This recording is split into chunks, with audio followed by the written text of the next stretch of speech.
Hello and welcome to the Manchester is Red podcast. My name is Steven Railston and I am back today after a little bit of time off on the podcast. I have been at work but not on the podcast. My days have fell. But Samuel, I'm back with you today. It's just me and you, a two-hander on this podcast to dissect the final day of the season, obviously on Sunday afternoon. Manchester United defeated Fulham 2-1 in the end after a little setback in the first half, and Sancho scored, Fernandes scored to round off quite a good afternoon actually. So how are you? You were obviously in the press box yesterday. Yeah, not bad, thank you. Not bad. As for the game, as for the game itself, if you want me to continue talking about the game, Stephen, unless you've got a burning issue to well, address you've got my green light. That was just my my first question, really, Samuel. It was a very uplifting afternoon, wasn't it? Coming back from that setback and then to have Ten Hag's speech and to end the season with a win. It's really positive, wasn't it? It was probably the most positive it's been at the ground for a decade since their coronation day in the rain back in 2013. A couple of us went pitch side in the hope of getting someone in the mix zone sooner rather than later.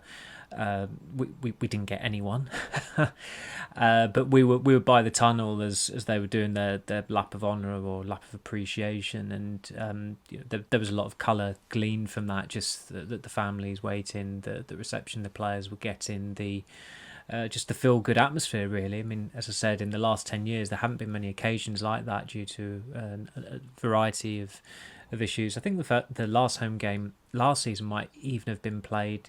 It might have been late April or early May against Brentford, and there were 2 more games left. And of course, the penultimate game was that dreadful defeat at Brighton, and the season had been a write-off by the time of that last home game. There's been the pandemic as well, so that restricted numbers even when a few thousand were let in for that Fulham game a couple of years ago. And there have just been other seasons where it's been unsuccessful, or in the case of in 2017 where it was quite uplifting with some of the young players getting their debuts and Josh Harrop scoring. You had that surreal Jose Mourinho non-press conference where he turned up. We weren't aware that he'd turned up really early. The few journalists that were in there inexplicably decided not to ask him a question, and he left. So it was very different yesterday with Ten Hag doing that rousing address. There was a dash of the Tommy Docherty about him ahead of an FA Cup final, and the crowd really responded to that. There was a genuine and sustained attempt to still voice their opposition to the Glazer family's occupation there. But when Ten Hag spoke, that's when it was more harmonious, and the mutineering ceased for that point. And it was pretty charming as well, just seeing all these little tiny kids running around with daddy on the back of their shirts, trying to score a goal, having a kick about. As I said, it was a very harmonious atmosphere there, and it was quite amusing.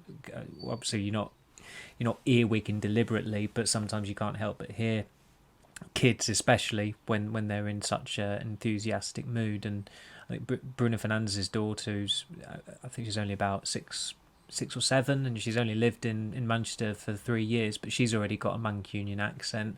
Casemiro's little boy's got good ball control, albeit with his hands. He was running off down the tunnel with a football. And anyone who's dealt with a toddler, if you're going out for a day or for a family outing, on your checklist, a ball is as essential as nappies and milk, really. So it was, I think irrespective of the final result, because of the cup final coming up, because they have had a successful season already, it was always going to end on quite a positive note. But they got the job done yesterday in terms of banking those points to finish third, which is very good going given the starting point of the season. I certainly didn't have United as finishing in the top 3.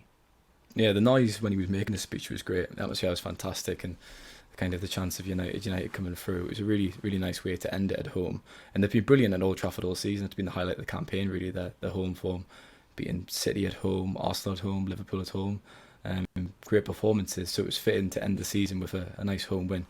But obviously, Samuel, Fulham took the lead in the first half. I think it was the 17th minute or so through Tete, free header at that corner. And it could have been 2, if not for David De Gea. Yeah.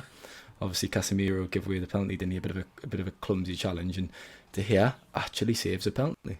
Could you believe it? Could you believe what you're watching? Well, David De Gea, for the first time since October 2014, saves a penalty. So were you shocked? at Old Trafford, yeah. It Yeah. was as you say, since that was the first in nearly 9 years at Old Trafford.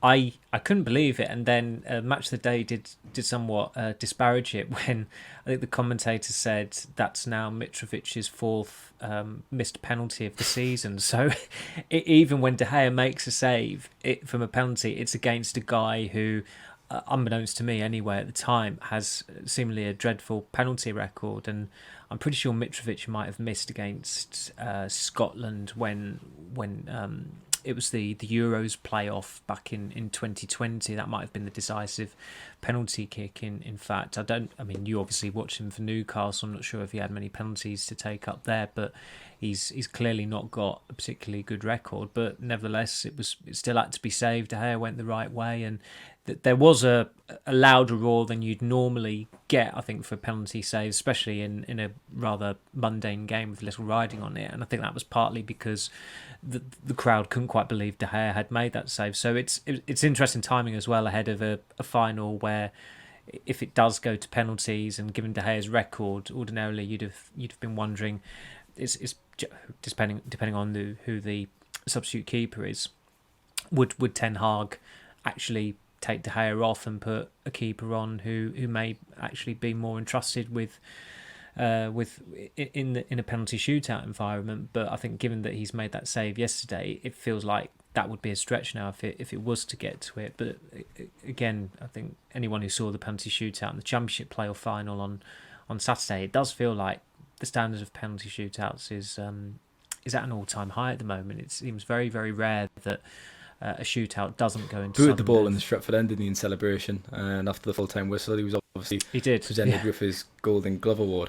It's probably been a bit of a strange season for De Gea, Samuel. I mean, he's come out at the end of it with the most clean sheets in the Premier League, more than Alisson, more than Edison, more than Nick Pope, who are the top goalkeepers at the moment at the top of the table, and yet there's obviously scrutiny around his position as number one, with some mistakes against Sevilla or against West Ham, and we've talked about it at length on this podcast about how limited he is with the ball at his feet and his distribution. If that was going to be a send-off, it would be perfect, wouldn't it? But the chances are, obviously he's out of contract next month, but we're expecting a new deal for David De Gea. Yeah, those are all the noises coming out from United, be it off the record or on the record. Ten Hag has spoken about De Gea's situation a few times in the last few weeks, and it's not a particularly stirring topic because, as I said, everyone expects him to sign a renewal, but when you're approaching the final month of your contract, there's always going to be an outside chance. Is this a send-off? Is this his last game at Old Trafford for United? He didn't conduct himself in a manner that suggested that was the case. I'm sure some people would have initially read too much into the fact that he was carrying his daughter out for the pre-match anthem, but that there were quite a few players last week who had their kids as mascots for the Chelsea game. I think Casemiro had both his children with him, and I think Rafael Varane might have had his son with him, and yesterday Harry Maguire had his nephew and one of his daughters.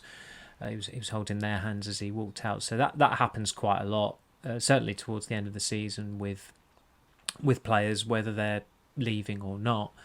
And the assumption is still that he will be at United next season, De Gea. And I completely agree, it has been a peculiar season. I don't think anybody will be nominating him, to be in the team of the season either.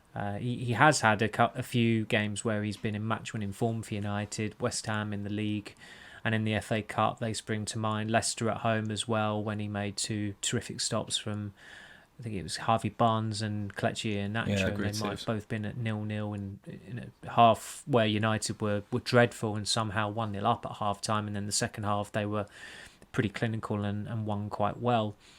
But for every one of those saves, there's the Brentford howler, there's the West Ham howler, there's the Sevilla howler, and beyond those mistakes, he's, as you said, his limitations have been exposed on quite a number of occasions this season. It was amusing even yesterday that they had a free kick United inside their own third by the touchline, and Lindelof was hanging back as if to say, pass me the ball and we can play out from the back, and De Gea was almost getting annoyed with him, saying, get up there, I'm punting this. So there was definitely some things with De Gea that will not change for the worse, but there are other things that might not change for the better, and there have still been some games this season where he's rolled back the years with the saves that he's made.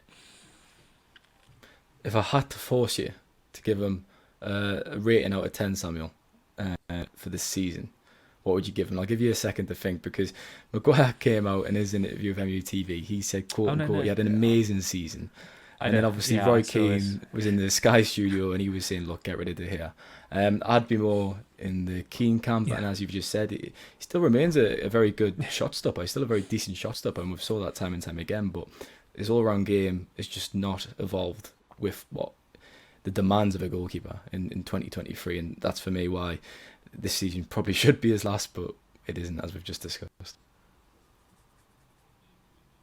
No, it probably won't be. I'd give him a 6 out of 10. I don't think he's had a bad season. I wouldn't necessarily say he's had a good season either. And that Golden Glove award, I mean, Keane obviously didn't like it, which is very on brand for him, that United had a picture of it. But I actually think the team photo, maybe that was more reflective that it was a collective effort rather than an individual one. And some of those individual awards now are ridiculous. Like there's a Playmaker of the Year award, which I presume is for the number of assists you get, I take it, which is just... What about XG, Samuel? What about for who's trying to racked up the most XG? That would be, Jesus, that would be a brilliant That's going to award. happen, isn't it? That'd be great. That is going to happen. Ty mentioned XG in the press room yesterday, talking about some nonsense or other. Yeah, I did. Yeah, it wasn't to be honest to Ty, and I could say this because others said it as well, but it wasn't the dullest thing he said when he was suggesting an angle for an interviewee that we've got one of the players this week about a two-legged cup final, and it was like he'd. I don't know whether he'd recalibrate himself. See, Tyrone can't defend himself. I don't know what he was thinking. We'll have to give him a response on Friday later in the week. No. Well, I won't be on the podcast next week as I'll be off. But you need to ask him about the two-legged final angle and see whether he still remembers what he was talking about. So yeah, I'd give De Gea a 6, but I did say that coming from Maguire. But Maguire he's quite a dependable talker for United because he's going to toe the company line. But I mean, I did feel for him a bit. There was a story on the official website or the app last week where it said Maguire reviews the season. You just think, like, of all the people to choose, okay, I suppose he had a good seat to watch most of it, but you're really setting yourselves up for the fall with things like that. We'll come on to Maguire a bit actually in the second part, but we'll discuss Fred to begin with in the second part, Sammy. We'll leave it there for part 1, and we'll be back in a moment for part 2.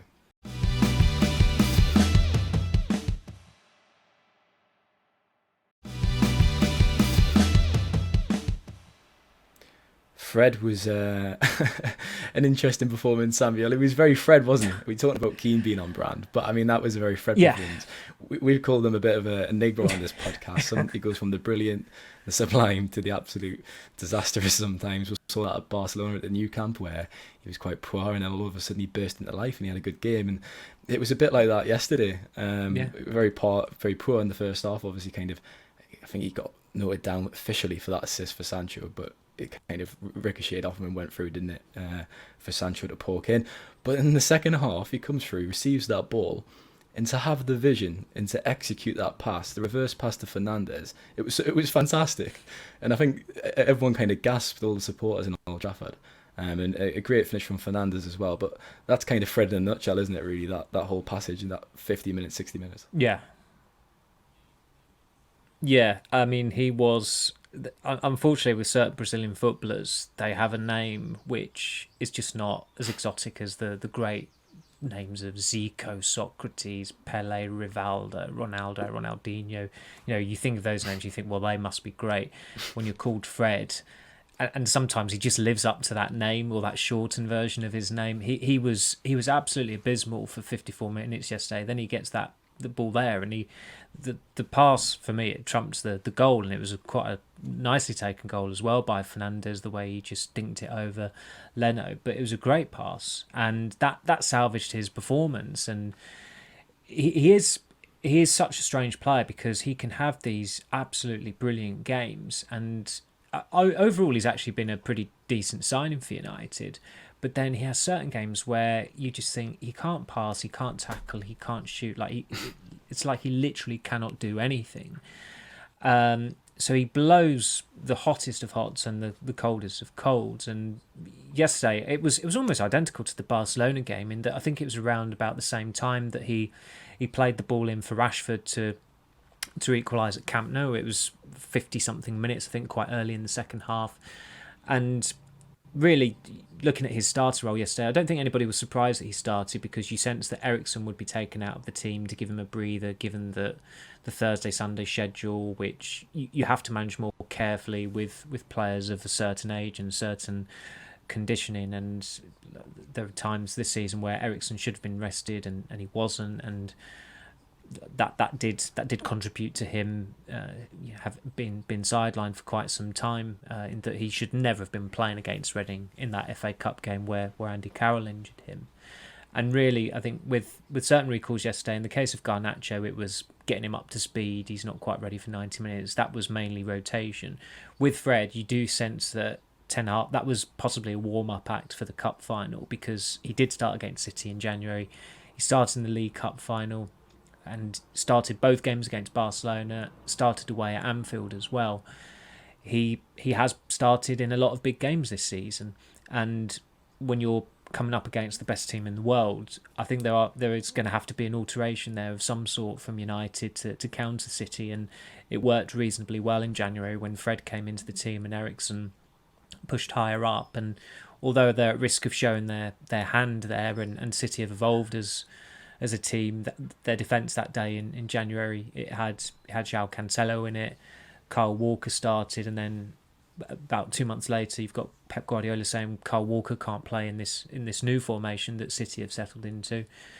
And United are going to have some sort of a tweak there, but whatever it is, you feel as though they've got to have Fred in there being energetic and trying to get them higher up the pitch, aid the pressing.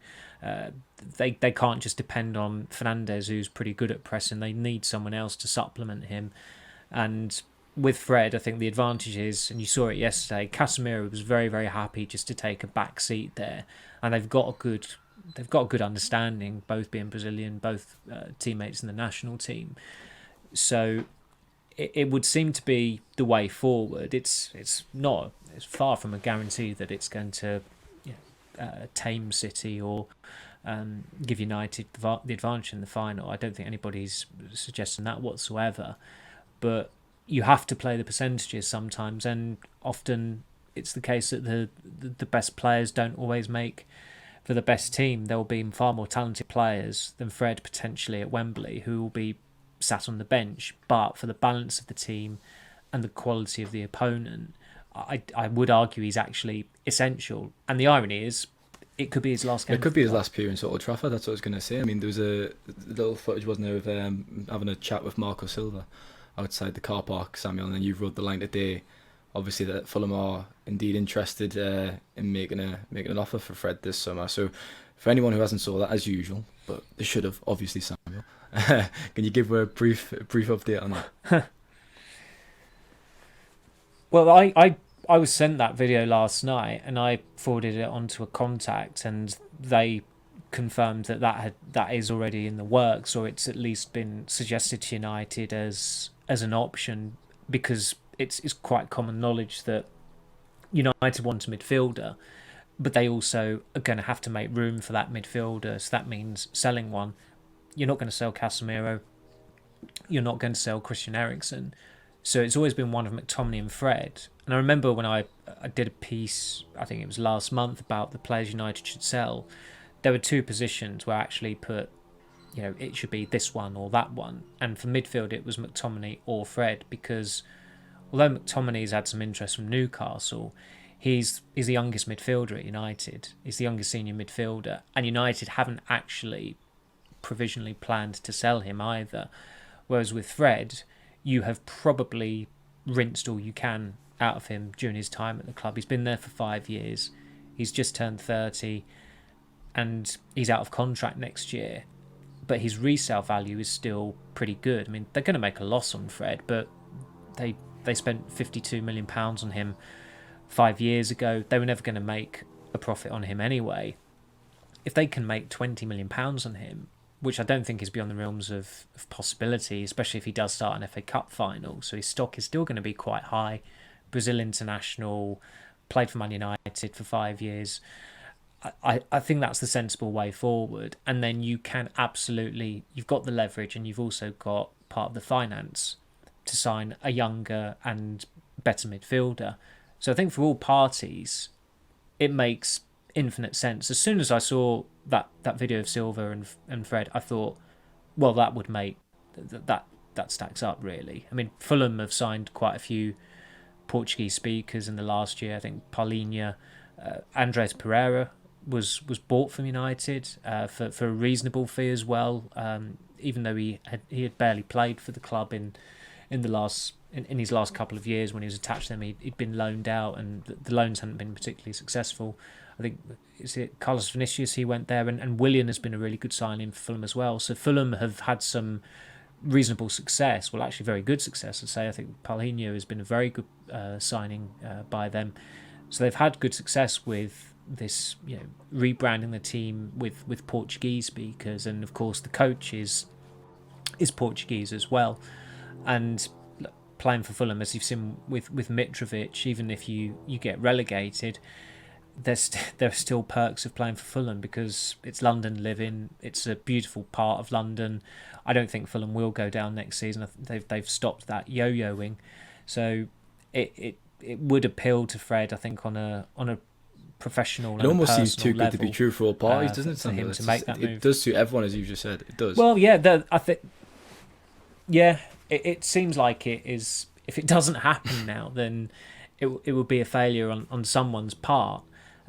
Even though we're possibly running before we can walk with this deal. But absolutely, I think that, I mean, United will be prepared. They'll know which midfielder or midfielders are attainable and who are receptive to joining them as well. So you have to have confidence, I think, if you're a United fan, in Ten Hag, that he will get that right. And as decent and handy and useful a squad player as Fred is, and he has had some real highlights for United over the years, he's not expendable, and he's one of those players that if he were to go, I don't think there would ever be a game next season where supporters would be walking away after a defeat or a draw, possibly, and saying, we really missed Fred today. You're not going to get that. So he's been a decent signing over 5 years, and if this is his swan song, then so be it. I think, as I said, it seems like I always find it really interesting when Ten Hag talks about McTominay, actually, because he's always very, very complimentary, and he says that he's always got an important role to play and how much of a valued member of the squad he is. I mean, obviously with his age, his profile, I think his physicality as well. He adds a lot to that team physically wise. His stature. He's a tall lad, isn't he? He's the tallest one in the team. Obviously, him and Varane. Yeah, he looks it. Well, certainly when you go to, as you have at Carrington, and I have go to Carrington, and see them training. He has presence at corners, doesn't he? Both attacking and defensive. When he does play, anyways, when he does play. Obviously, it could be Fred's last game, Samuel, at Old Trafford, but could it also possibly be Maguire's last game at Old Trafford? You frowned there because you didn't know what I was going to say. But as if I didn't know which name. If that was my curious league start of the season on the final day of the season, and he'll obviously be very, very disappointed at that. He was asked about his game time, and he kind of said, "Yeah, look, obviously I would like to play more, but a club like Manchester United needs a big squad." It was a very media trained answer for the club captain, unsurprisingly. But could we see Maguire leave this summer? Is it starting to feel realistic? Because we're talking about the comments that Ten Hag makes on McTominay. I think in the last few weeks, when I've read Maguire's quotes, it doesn't really seem to me, or it doesn't strike me anyways, as a player that is looking to move or is desperate to move. I know privately behind the scenes that could be completely different, but he's not really giving me that impression that he's desperate to go out there and get a start, really, a consistent start. The only time where he sounded maybe slightly aggrieved about it was when he was on England duty in March, and he was asked, "Do you feel underappreciated?" He said, "Well, I'm appreciated here." And I thought at the time, well, okay, you're saying you're not appreciated at United effectively there, but is that from the supporters who, apart from cheering his substitution against Atletico Madrid last year, they've not given him any flack, the match goers. He actually, he got booed by England idiots last year, and in the first game back with United, that was the only time his crass England chant was his name chanted at Chelsea, Samuel, when you were there on Thursday night? Because he went out to warm up, and obviously I was at home, but I couldn't tell if it was the Chelsea fans taking the mic and singing his name, or whether it was United fans. But he was just out of the warm up. I think it might have just been Chelsea. I thought that was more. It might have just been Chelsea fans and their dreadful version of that chant. I mean, it's been a really bad season. It feels for football fans' chants. I mean, Fulham yesterday, not great at all. To put it politely, but Maguire's, like, whoever he's referring to with that, what does he expect? Why is he entitled to widespread appreciation? He had a good first season, a decent second season, a nightmare third season, and it's been even worse in the fourth season. And look, he, as you say, he has been media trained to an inch of his life, and that has not helped him either. You had that time Roy Keane said that he sounded like a robot when he was doing. Do you remember his interview before the Liverpool I game get the feeling, last season as well, away at Anfield? That didn't go down well. Yeah, there are times when he's inauthentic, unfortunately, and the proper captain at United now, Fernandes, is a very, very authentic talker. He's the best talker in the team, so that also doesn't help Maguire's case. But I think there was a United Twitter feed put out a video from Maguire last night, and some of the replies were like, damn, I thought this was his farewell message. And it's the predictable stuff from online fans. But I don't think he's ever, to his credit, he's not rocked the boat this season. You look at how Ronaldo conducted himself and what a disgrace he was, abandoning his professionalism and torching his relationship with the manager, disrespecting the manager. The way he conducted himself was absolutely appalling. And Maguire, he would have felt aggrieved, no doubt, that he was dropped as quickly as he was at the start of the season. But he's kept his counsel, he's kept his head down. He didn't want to leave in January, understandably so, with United going for 3 trophies at the time. He has won a winner's medal with United. He lifted the League Cup in February. But even that day, the manner of his cameo, it was reminiscent of Wayne Rooney coming on for his final appearance against Ajax in the Europa League final in 2017, where essentially you are only coming on so that you're ready, you're in your kit to lift the cup. And that cannot continue for Maguire next season, because he's not going to be starting at the start of next season unless, if he is still at United, unless there are 1 or 2 injuries, because Lindelof has usurped him again.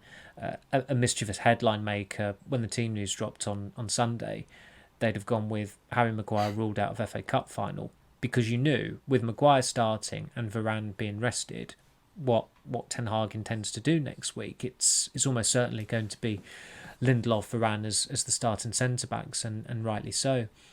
And he was fortunate this season, Maguire, that where the World Cup was in the middle of it, well, it was only a third of the way into the season, I suppose, he could get away with having quite a peripheral role for 3 months going into a major tournament.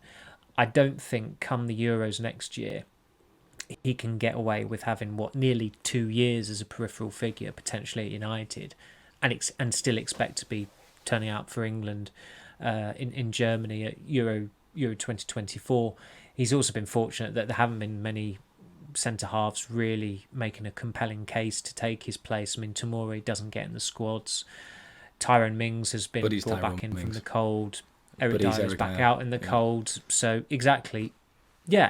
So you are still looking at John Stones and Harry Maguire being the centre-backs for the Euros next year. But Maguire does need to play. And Southgate said last week his situation can't continue. it's going to be an interesting summer for Southgate, because there are a lot of his players who could be on the move for different reasons. With Bellingham and Rice, are they going to be operating at a higher level? With Maguire and Calvin Phillips, they need fulfilling playing time next season, and in order to get that, both of them almost certainly. I think if the England carrot wasn't there, he might just be happy just to stay and try to fight for that position where he is in the pecking order. But he really cares about playing for England, doesn't he? And to be fair, he's had some excellent moments. Yeah, very good. And he's played well for England. He always delivers. He always really does. Yeah. 3 good tournaments. We'll talk about Garnacho, Samuel, before quickly moving on, because he started on the left wing, obviously. I think, was it Sancho that started against Chelsea? And I tweeted I was a bit disappointed. I wanted Garnacho to start. I'd been banging that drum, because when you see these performances when Sancho starts, and he's sometimes been fortunate to do so, Garnacho's replaced him, like against Bournemouth, and he's done more in a few minutes than Sancho's probably done throughout that kind of whole game. That was definitely the case against Bournemouth, in my opinion, anyways. But obviously Garnacho started yesterday. Sancho was on the right. But the biggest problem is, I guess, and it's not really a criticism, because he's 18 years old and he's still going to have plenty to work on, but he's failing to impact games when he starts, isn't he, from the first whistle through the 90 minutes. And that was the case, I guess, yesterday. He had a few good chances. He hit the woodwork, did he, in the end. What did you make of his performance? And I guess you're in agreement that that's probably the case with Garnacho at the moment. I think, to be fair, Ten Hag said that as well, didn't he? When his contract was signed recently, he said, look, the next challenge for him, he needs to start doing it from the start. Yeah, and you could probably count on one hand how many games he's probably played well in this season as a starter, and the first might have been on his full debut against Sheriff, who it's FC Sheriff, so that's not exactly a testing. A real test of a player's readiness in that environment. He did very well against West Ham in the Cup when he scored that late winner, but he won't be starting in the FA Cup final, because, I mean, as you've seen with him already, he's still too raw, and he obviously he's adored Ronaldo, but you go back to when Ronaldo in his first full season at United, when he was 18 and he turned 19, I think in the February of it, he was cutting it as a starter and doing it in some pretty significant games. His two best performances that season were possibly the FA Cup semi-final against Arsenal, when United were big underdogs, and then the FA Cup final, where he just he tore Millwall to shreds, and United, they won 3-0, but the scoreline flattered Millwall. So, high stakes occasions, and Ronaldo as a 19-year-old, he really well and truly turned up. It's completely forgivable for Garnacho to still be feeling his way into that role as a starter, and how it differs from coming on in a game, because, as you said, at Bournemouth he was electric. The first thing he did was win a corner, and he did a lovely bit of skill getting past Lerma down the left as well. It was right in front of us, and I think there were even oohs from the Bournemouth fans when he did that, out of appreciation, because he is a talent, and United have got a hell of a player on their hands. And really, I think it would be logical to have him on the bench for the cup final, because he's shown how many time and again this season as a sub what a brilliant impact he can have, and he is one of the game changers available to Ten Hag. So although he probably should have scored that chance when Malacia laid it to him, and he had a decent opportunity, I think a couple of minutes earlier when he hit it wide. Although he didn't quite crown the end of his league season with a goal, he's had an exceptional season. When you look at it all in the context of it, I mean, he was pretty much a tourist on the pre-season tour, because his attitude wasn't quite right, so he wasn't played by Ten Hag. But it's also easily forgotten that he came back to pre-season early. He was entitled to a 3-week break, having played in the Toulon tournament, but he came back early to be there on Ten Hag's first day. So although he did err a little bit in during the pre-season tour, he'd already shown a good attitude coming back early, and there's every chance he'll have an important part to play in the final. He got the assist for Rashford's winner against City in January, and United will need. It's bound. I think it's due to be quite a hot day as well on Saturday, and you have to factor that into preparations for these occasions. And United will certainly have some speedy options to turn. Penny to. Seems to have dropped anyways with his attitude. You bang on there, and I think I said this recently on the podcast. You just think it was it was the second week in May last year when he played in the Youth Cup final, and he was so talismanic, obviously, in that campaign for the under-18s, and he left it in 1 year on, 12 months later, and he's probably going to have a role from the bench in the actual FA Cup final at Wembley. So it's been a remarkable 12 months for him, and I said, look, at the end of the day, usually in usual terms of progress, he'd be in the under-21s, but he's now a valued part of that squad, and fair play to him, and long may it continue. We'll be back in a moment for part 3 anyways. That's it for part 2.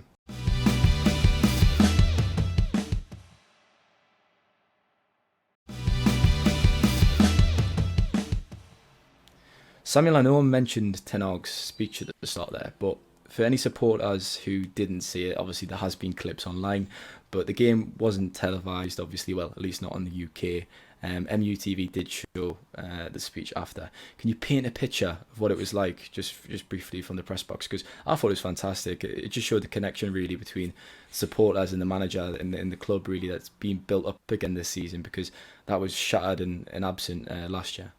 Yeah, that it did make a big difference. I mean, there was no point having the manager make a speech at the end of last season's final game, because it was an interim manager. On this occasion, United have got a permanent manager and a very good one. They absolutely got that decision right in March, April last year when they settled on Ten Hag, and you don't really see him interacting too much with the supporters because he's so focused on what's going on the pitch. A lot of managers, they do. I mean, Diego Simeone, he's like a cheerleader. Most games with Atletico Madrid and Antonio Conte can be a little bit like that. But Ten Hag is, he's not really had that opportunity. Not that managers always have that opportunity, but I think it was impressive. As I said earlier, the supporters were chanting about the Glazers and we want Glazers out and what have you. But when Ten Hag, having thanked the players and his staff, when he turned his attention to the cup final, and I think the words he used as well about how they'll give everything to bring the cup back to Old Trafford. I mean, the Freudian slip would have been to bring it back to Manchester, which obviously it's an all Manchester final. But it was a rousing speech, a succinct speech as well, which was probably made it more effective, and certainly the best received speech by United by a United manager, since Ferguson's final one, all 10 years ago against Swansea, and the whole your job now is to get behind our new manager, and that worked out well. Yeah, it worked out. Yeah, it worked out absolutely appallingly, as some of us anticipated it would. But United are in it. As I said, the atmosphere yesterday was, although it's not completely different from the opening weekend, given that there was some mutiny going on back then over the ownership, and that's only intensified as the season's gone on with the possible takeover kicking around in the background. Ten Hag is clearly a presence who does unite the fan base, and they were chanting about Wembley at the start of the game and at the end of the game yesterday. It's been a long time since United had 3 Wembley trips in a calendar year, and that they're on the right track with him. Whether they win the cup final or not, this has been a successful season, and he's kept up his end of the bargain. And whatever happens with the ownership situation, they've got to back him. He's more than entitled to a similar outlay on new players as last summer. I was trying to remember if they did a lap of honour last season. I seem to think that they'd actually scrapped it, but that was the awards. I think they did. Yeah, I think they did. It was just so Brentford. It was the 3-0. Yeah, so I watched the clip of it on YouTube, and they scurried around, sheepishly kind of walked around, briefly clapped, and got back in the changing rooms. I don't think many people stayed back and applauded them, and understandably so. No, that was a night. There was 2 away games that followed that as well. That's the thing as well, because it was the third kind of game of the season. That wasn't it, the last one at Old Trafford. It was a long way before the season ended as well, because I think they then played Brighton at the weekend, and then they didn't have a game for 2 weeks because you had the FA Cup final before the end of the season. So that final home game was like almost 3 weeks before the season ended. It was very unusual, but yeah, that was the night when Ronaldo came off a fan turned to Harry Maguire and shouted, "Show some effing respect," because he wasn't stood on his feet clapping him. I think it was pretty well publicised by that at that time that there was this curious power struggle between Maguire and Ronaldo, which sounds ridiculous even saying it, but Ten Hag, credit to him, he's rendered that moot. In another world, Maguire has 5 Ballon d'Ors and Ronaldo has 0. But we don't live in that world. We do not live in that world. Samuel, you've just said obviously Ten Hag's held up his end of the bargain. I'll just admit completely, I think I said at the start of the season I had my own doubts personally about whether he succeeded. I looked at his CV and his body of work, and there's clearly potential to be a good manager, but Utrecht, Bayern Munich 2, Go Ahead Eagles didn't exactly make the CV of an ordinary Manchester United manager anyway. It's not usually the route taken. Obviously success at Ajax, but I've been pleasantly surprised along the way. There has been bumps in the road, of course, but 27 home wins in the season. It's been a match in the club record. They finished on 75 points, which is the second highest in the post-Sir Alex Ferguson era. So for me, I think an 8 out of 10, if we're going back to that scoring from earlier. I think a really, really pleasing first season, a promising first season. And as I've said, there have been a few disappointing results. But he's got big decisions right, and it has been tough. He's lost Ronaldo. He's been replaced by Weghorst, which he mentioned yesterday in his press conference, didn't he, when he talked about his spending. So how have you assessed, really, if you're going to give him a number, a grade out of 10? Would you agree with me? Would it be an 8 out of 10, or would it be a 7? Or does that depend? I think you're going to say that depends on the cup final next weekend, probably, doesn't it, with you? No, it's an 8 minimum, regardless of the cup final. If they were to win the cup, then I'd have to give him a 9. That would make it a great season because what's at stake in that game. But it's the core attributes of a manager. He's excelled them all in that his man management is very good. You look at that squad; it's quite a big squad, but you don't hear anyone kicking off, which wasn't the case last season. The results were always going to ensure that players were kicking off, and the results this season, by and large, have been good. But there have been, as you say, some really bad setbacks. There've been a few shellacings sporadically spread across the season. But you look at how he's handled Garnacho from that pre-season tour and the attitude not being right, and that's his academy legacy already. The handling of Ronaldo was nigh on flawless. The only mistake he made with Ronaldo was making him captain for his last game against Villa. Ronaldo didn't deserve that. The Rashford situation at Wolves, where he publicised that he disciplined him. He could have lied, but he didn't want to. And then Rashford comes on and scores. I think United have become more... Certainly, the midfield is a lot more sophisticated now. It's a modern midfield, even with two relative war horses in Casemiro and Eriksen, who are both 31. But it's a midfield worthy of Man United. Tactically, they're much more flexible, and that they're not as... It always used to feel like they were behind the curve. As tactically, they couldn't press. They only ever had one tactic. Very passive, very passive. Yeah. With Solskjaer, it was counter-attacking play. It was interesting. Solskjaer said the other week when he was at that appearance how he wanted to go on the front foot. He didn't like that there were games where he was playing a back three and he was trying to soak up. United were trying to soak up pressure and hit opponents on the counter-attack at home. But that's just someone who wasn't a tactician and isn't a tactician as a manager. And Ten Hag is. The important thing when they hired Ten Hag and when they came to that decision last year was that although Manchester United, that position at Manchester United has always been the manager, they needed a coach. And they've got a coach. It was interesting just observing Ten Hag on pre-season and that he'd let his assistants oversee training, he'd observe, and then as the session went on, he would become more and more involved in it, offering his tidbits, offering his advice. And ultimately there's a new year that's been chiselled onto the honours board with the League Cup. They're back in the Champions League as well. I certainly didn't have them down to make the Champions League at the start of the season. Sometimes with those predictions you have to make one just as the season's starting, and that was quite early in the transfer window, but it was quite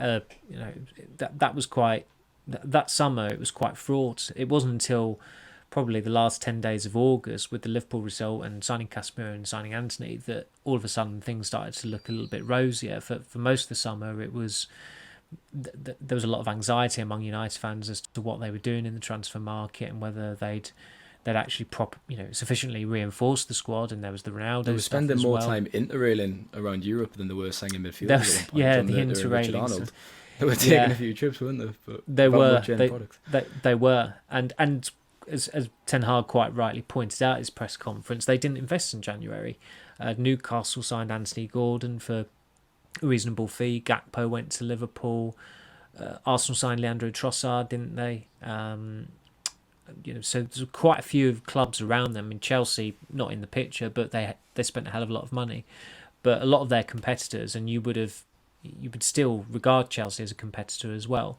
They did invest in their squads, and United had to cut corners really with loan deals, and Weghorst has not been a good signing whatsoever. I mean, it's 2 goals in 30 games.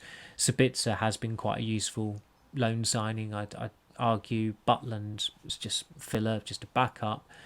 So he's done very well at all core levels, as I said, man management, coaching, recruitment, results, trophies. Like if you want to look at the essential pillars of an elite manager and elite coach, I think he's done pretty damn well after his first season. I'll give him credit for assembling a good coaching staff as well. You just kind of mentioned observing them. Steve McLaren, Mitchell van der Gaag, Eric Ramsey, Benny McCarthy. They've all played their role, having their improving players and getting the best out of that squad. And it was an interesting little graphic I saw actually, Samuel. It was a keep or sell from last season where supporters kind of voted for obviously which players would like to keep. And you look at some of the players, I mean 50% kind of want to get rid of Rashford, Shaw, and some of the most important players now of that squad. And that coaching staff and Ten Hag coaxed them back to the best, and obviously the players deserve the most credit for that as well, for getting their form again. If we just look at it quickly then, Samuel, because we're running out of time, but there is an FA Cup final this week, a big game. How do Manchester United stop City? Because we've touched upon it. They're a different beast at the moment. Pep Guardiola's been tinkering with that team all season, and all of a sudden he gets to the spring and he's got this settled side. Ruben Dias has come back in the defence. Haaland's been banging in goals for fun all season, to be fair.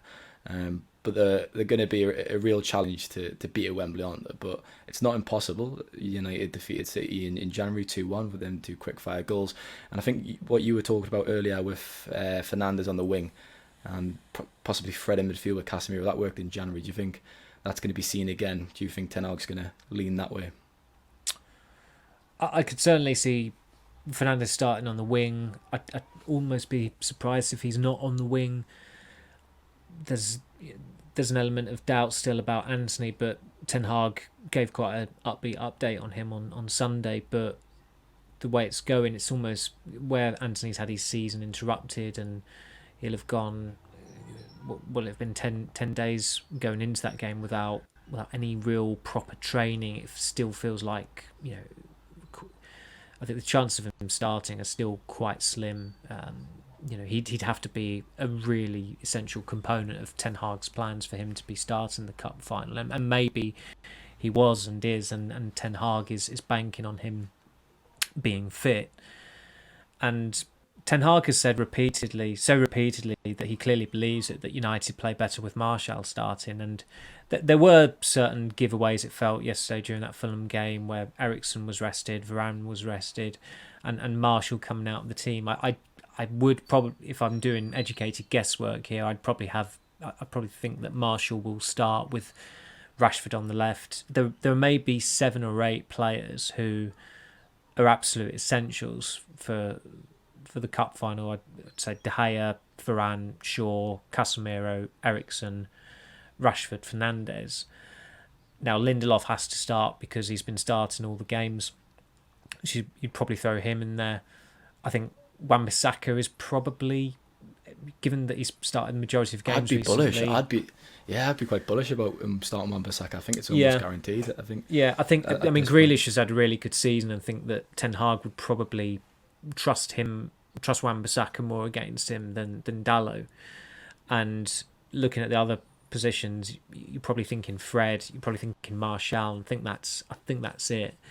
But I still think it would be in United's interests, and look, they'll be working on these things at the training ground, of course, but to have some element of surprise about them, in that maybe a player is not starting where you'd expect him to be starting. I remember the Champions League final in 2008, the way United lined up. The surprise was that Jason Park wasn't even in the squad, which he was, I think, pretty much in every newspaper that morning going over to Moscow. He was on the graphics to be starting the game. And in the end, Ferguson went with Carrick, Hargreaves and Scholes as his three midfielders. But Avram Grant later admitted this. United looked like they're in a 4-3-3 or 4-3-2-1. But all of a sudden, game kicks off and United are playing a 4-4-2. And Chelsea didn't know what to do. Their plans, their preparation went out the window in an instant. And United, I mean, they did obliterate them in that first half, but somehow went in at 1-1 when Chelsea got quite a late equaliser. But United was so dominant, they had 3 or 4 other clear-cut chances aside from Ronaldo's goal. And Ferguson was not exactly renowned for being a master tactician. Everyone knew him for his great man management, and although he would try and adapt his tactics, it was man management, it was motivation. Those were his. That's what you think of when you think of him. So it's, I'd be open to seeing what it'd be interesting to see what United do, but you would almost advise that Ten Hag and his coaching staff, in that adjoined room that they have at Carrington, and they even have a Sabutio table there out. They play around the Sabutio pieces to see what they can concoct at times. You would advise them to try and come up with something innovative and unexpected, because they're coming up against such an awesome team. And it was interesting reading Wayne Rooney's column in the Sunday Times. He suggested that United go with 4-4-2, 4 midfielders, and Marshall and Rashford up front, and I think the phrase he used was cheat a bit and leave 2 players up top and prey on the counter attack. It's an interesting suggestion. I don't think United will be doing that. It seems like their 4-2-3-1 has been pretty sacrosanct this season, and also you're coming up against a brilliant team that you are going to need everyone working hard and tracking back. And although that might mean players tiring, you've got decent players in reserve. And the issue they'd have if they were playing 4 midfielders, they have a shortage of midfielders. There's no Sabitzer, so you're going to need someone on the bench, probably McTominay, and he could have an important role to play. He did quite well in the League Cup final when him and Sabitzer came on. That seemed to take the game away from Newcastle, I thought, at that point, because I didn't think United were managing the game very well at all in the second half. But their energy, it did dent the momentum that Newcastle were trying to build to get back into the game. So who knows what Ten Hag will do. And I suppose it would almost be slightly disappointing if we all correctly predict his team and in that formation. But if they do that, and if they win, then nobody's going to care, because that will, they'll have won the FA Cup. Question is, Samuel, before we leave, before we end the podcast, do the press pack have a Sabutio table for tomorrow morning for the game against United's media staff, communication staff? That's the question. Because Samuel, where are you going tomorrow? Well, yes, yeah. Well, I wish you were joining me, but you're not. But tomorrow is Tuesday. It's the press game. It's the press against the United media staff. Neil Custis is our manager again, as he was last season. He was scribbling down the team on his notepad yesterday, trying to get his. I've had quite the role change this year. I've gone from right back last year to left wing. to left wing this year. Laurie Whittle said, "Oh, an inverted winger." I said more like invented winger. I'm under a great deal of pressure there, but yeah, it's a shame you're not going to be. Well, I've got sleepless nights. I've been having sleepless nights missing that game, but there is a good reason. I am going to see Bruce Springsteen, so I'm in transit when the game is going on, and I've always wanted to see the boss, the real boss. Yeah. And it's probably going to be his last dance. And I said today to a colleague, I was like, to be fair, he's probably going to be wheeled out on a Zimmer frame at this point, because Springsteen is that old now. I've been watching clips, and he's definitely getting on. So there's always next year for me, Samuel. Give us a report. So I suppose, Stephen, for tomorrow, where you could have been at Old Trafford, you will not be having a glory day. Oh God. I want the editor. Get it clipped up and put it on Twitter now. Oh God, I'll be dancing in the dark You'll be tomorrow. dancing in the anyways. dark. Yes, I certainly will. Thanks for your time, Samuel. Thank you. Thank you, and enjoy your day in Edinburgh. I certainly will. And thanks to listeners as usual. Head across to YouTube, check it out. We're taking over subscribers, and head across to all the audio platforms to get the podcast, Spotify, Apple, etc. Have a great week and take care.